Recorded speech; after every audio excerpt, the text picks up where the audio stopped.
ఉదయమే వచ్చేసేవాడిని. ముఖ్యమంత్రి గారు రాత్రి ఒక ప్రోగ్రాం ఫిక్స్ చేశారు.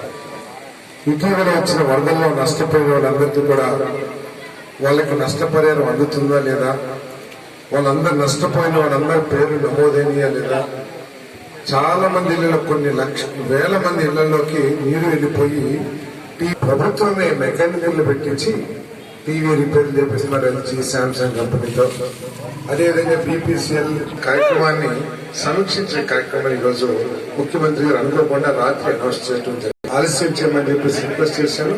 కాకపోతే మన వాళ్ళెవరు కూడా మీకు తెలియజేసినట్టు క్షమించమని చెప్పేసి కోరుతా ఉన్నాను. మరి ఈరోజు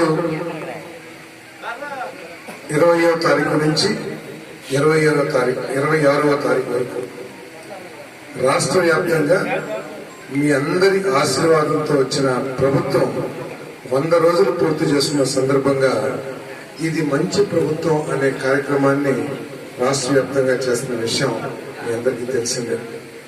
మరి ఆ కార్యక్రమానికి విచ్చేసిన మన నియోజకవర్గ పెద్దలు, కూటమి పార్టీ నాయకులకు, మరి అదేవిధంగా ఇక్కడికి విచ్చేసిన నియోజకవర్గ సోదరులకు, విలేకరులకు అందరికీ నా హృదయపూర్వక నమస్కారాలు.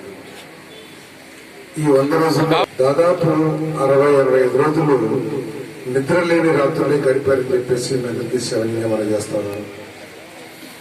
ఒక 15 రోజులు వరదల మూలంగా నిద్రలేని రాత్రులు గడిపారు. ఆ 65 రోజులు ఎందుకు నిద్రలేని రాత్రులు గడిపారంటే, ఏ ప్రభుత్వం కూడా ఇంత దివాలా తీసిన పరిస్థితుల్లో ఉన్నది రాష్ట్రం ఈ దేశంలో. గత ప్రభుత్వం ఈ రాష్ట్రాన్ని పూర్తిగా అధోగత పాలు చేసి అన్ని రంగాల్లో కూడా పైకి మేడుపురులాగా చూపించి లోపలంతా కూడా పొరుగులు ఏదైతే మనం చదువుకున్నామో ఆ విధంగా ఈ ప్రభుత్వాన్ని పూర్తిగా అన్ని రంగాల్లో కూడా నాశనం చేసేసిందని చెప్పేసి మీ అందరికీ సవినీయంగా మనం చేస్తున్నాను.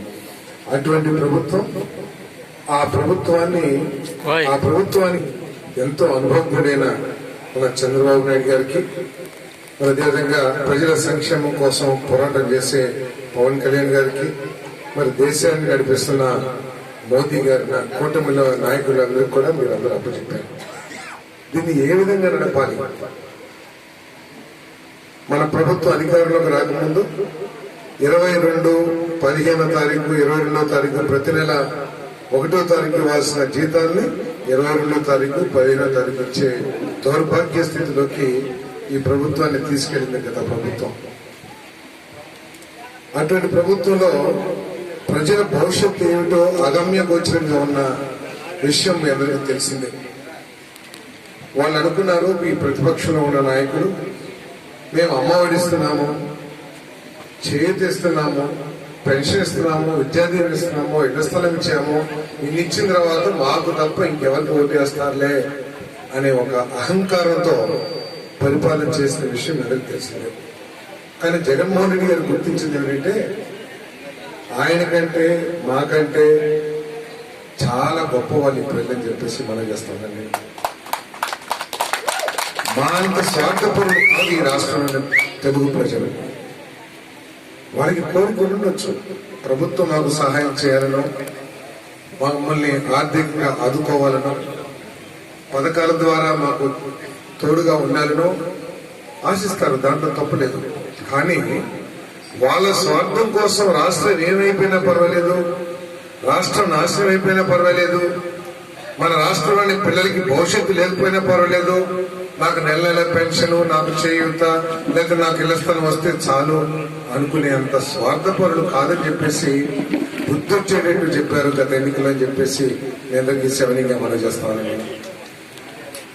ఎందుకంటే